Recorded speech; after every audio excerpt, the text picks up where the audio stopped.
అందరికీ నమస్కారం. నా పేరు PV Krishnarao, Markapuram assembly in charge BJP. ముఖ్యంగా మన ఎన్డీఏ ప్రభుత్వం ఆంధ్రప్రదేశ్లో ఇసుక ఉచిత పాలసీ ప్రవేశపెట్టింది. ముఖ్యంగా మనకి మార్కాపురం ప్రాంతానికి ఇటు నెల్లూరు నుండి ఇటు కడప నుండి ఇసుక సప్లై ఉంది. దీనికి ఎలా తెప్పించుకోవాలని చాలామంది నాకు ఫోన్లు చేస్తూ ఉన్నారు.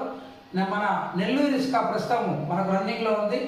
దానికి టన్నుకు 350 రూపాయలు చెల్లిస్తే ఈ విధంగా మనకి సప్లై ఇస్తారు.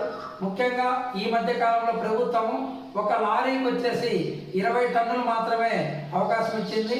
దాన్ని 30 టన్నులకు చేస్తే ట్రాన్స్పోర్ట్ ఛార్జీ యొక్క కస్టమర్కి చాలా తగ్గుతుంది. కాబట్టి ఒక 10-20 రోజుల్లో కూడా ఈ యొక్క విషయము లైన్లోకి వచ్చింది. అందువల్ల నేను మైన్స్ డిపార్ట్మెంట్ తోటి, ట్రాన్స్పోర్ట్ డిపార్ట్మెంట్ తోటి మాట్లాడాను.